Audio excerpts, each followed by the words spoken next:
Hello everyone. हम एक बहुत ही इंपॉर्टेंट मूवमेंट के विटनेस बन रहे हैं इंडियन एविएशन हिस्ट्री में। इंडियन गवर्नमेंट कंपटीशन को एक्टिवली इनकरेज करने के लिए मिनिस्ट्री ऑफ सिविल एविएशन ने 3 न्यू कैरियर्स को नो ऑब्जेक्टिव सर्टिफिकेट यानी एनओसी दे दिए हैं, जिसमें कि संघ एयर, अल हिंद एयर और फ्लाई एक्सप्रेस आती हैं। आज के वीडियो में हम देखेंगे कि क्या है ये पूरा मामला और गवर्नमेंट को ये सब क्यों करना पड़ा और इससे हमें नेशनल और ग्लोबल लेवल पर क्या बेनिफिट मिलेंगे। और लास्ट में हम लोग देखेंगे कि संघ एयर कैसे अपलिफ्ट करेगी पूरे उत्तर प्रदेश को। Hello guys, welcome to the things about अपना यूपी। और वीडियो स्टार्ट करते हैं। पिछले कई सालों से इंडियन स्काईज मोस्टली दो ही बड़े प्लेयर्स के कंट्रोल में थी, एयर इंडिया ग्रुप और इंडिगो। एविएशन एक्सपर्ट इसी नियर ड्यूपॉली कहते थे, जहां 90% से ज़्यादा डोमेस्टिक मार्केट इन्हीं दो कंपनीज के आसपास है।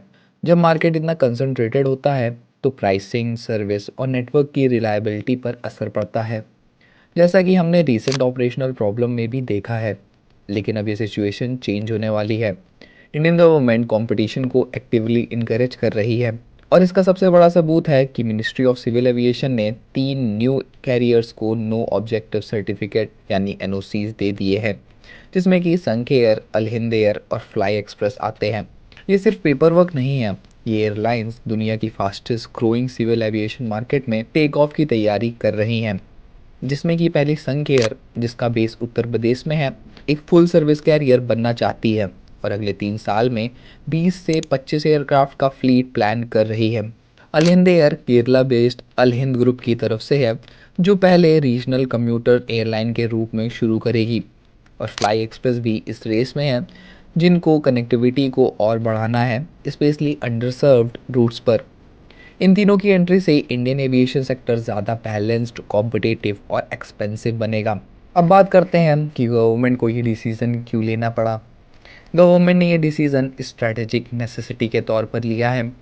इसके दो बड़े रीज़न हैं। पहला, द इंडिगो क्राइसिस। हाल ही में इंडिगो ने पायलट शॉर्टेज और नए रेस्ट आवर्स रेगुलेशन के चलते मैसिव ऑपरेशनल क्राइसिस फेस किया था, जिसमें हज़ारों फ्लाइट्स कैंसिल हो गई थी और लाखों पैसेंजर्स एयरपोर्ट पर फंस गए थे। ये सिचुएशन एक वेकअप कॉल थी गवर्नमेंट के लिए। जब एक या दो एयरलाइंस के पास 90% से ज़्यादा मार्केट शेयर होता है, तो उनका एक छोटा सा ऑपरेशनल फेलियर भी पूरे देश के एयर ट्रैवल नेटवर्क को पैरालाइज कर देता है। गवर्नमेंट का गोल है कि सिस्टमैटिक रेजिलियंस बनाना, मतलब मार्केट इतना रोबस्ट हो कि अगर एक प्लेयर फेल भी हो जाता है तो दूसरा प्लेयर नेटवर्क को संभाल ले और उसकी जगह ले ले। दूसरा रीज़न आता है कि एविएशन ग्रोथ को मेंटेन रखना। इंडिया की इकोनॉमी की ग्रोथ रेट बहुत हाई है और इस ग्रोथ को सस्टेन करने के लिए रिलायबल और स्केलेबल ट्रांसपोर्टेशन चाहिए। गवर्नमेंट को मालूम है कि एग्जिस्टिंग कैरियर्स अकेली इंडिया की स्काई रॉकेटिंग पैसेंजर डिमांड को मीट नहीं कर पाएंगे। नए प्लेयर्स को इनकरेज करना एक प्रो ग्रोथ पॉलिसी है। सिविल एविएशन मिनिस्टर ने खुद कहा है कि उनका प्लान यही है कि इंडियन एविएशन में ज़्यादा एयरलाइंस हो। इसीलिए संघ एयर, अल हिंद एयर और फ्लाई एक्सप्रेस को एनओसी देना सिर्फ एक रेगुलेटरी अप्रूवल नहीं है, ये इंडिया के एविएशन मार्केट को ज़्यादा सेफ, कॉम्पिटिटिव और इंक्लूसिव बनाने की एक बड़ी सरकारी स्ट्रेटेजी है। अब बात करते हैं कि इससे नेशनल और ग्लोबल लेवल पर क्या फ़ायदा होगा। सबसे पहले ड्यूपॉली को तोड़ने में बेनिफिट है।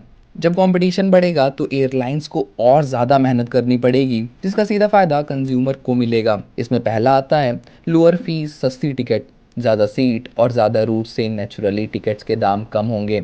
दूसरा, इम्प्रूव्ड सर्विस होगी, सर्विसेज इम्प्रूव होंगी। कंपटीशन की वजह से इंडस्ट्री में सर्विस स्टैंडर्ड बेहतर होंगे, स्पेशली जब संघ एयर एक फुल सर्विस कैरियर बन के आएगी। तीसरा, इन्हांस्ड रिलायबिलिटी। जब नेटवर्क डाइवर्सिफाई होगा तो एक एयरलाइन में गड़बड़ी होने पर भी पूरा सिस्टम चोक नहीं होगा और केओस नहीं फैलेगा। इसका मकसद है कि फ्लाइंग को आम आदमी के लिए अफोर्डेबल बनाना।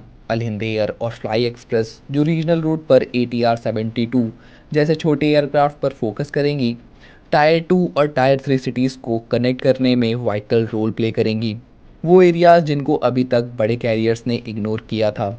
इंडिया की इकनॉमी के लिए ये नए airlines capital injection, infrastructure development और सबसे इम्पोर्टेंट जॉब क्रिएशन लाएंगे। हज़ारों की तादाद में नई जॉब्स क्रिएट होंगी। Pilots, cabin cruise, ground staff, maintenance staff और टूरिज्म सेक्टर में। सेकेंडली, ये एयरलाइंस उड़ान स्कीम उड़े देश का आम नागरिक की सक्सेस के लिए बहुत ज़रूरी है। इन तीन नए प्लेयर्स के आने के बाद फ़ायदा सिर्फ पैसेंजर चॉइस तक ही सीमित नहीं रहेगा। ये इंडिया की इकोनॉमी और ग्लोबल स्टैंडर्ड के लिए एक स्ट्रेटजिक बूस्ट है। अब बात करते हैं हम संघ एयर उत्तर प्रदेश के लिए इतना इम्पोर्टेंट क्यों है। संघ एयर का आना उत्तर प्रदेश के लिए बहुत ही स्पेशल सिग्निफिकेंट रखता है। ये उत्तर प्रदेश की पहली शेड्यूल एयरलाइन बनने जा रही है, जो स्टेट की कनेक्टिविटी को ट्रांसफॉर्म करने का कमिटमेंट है।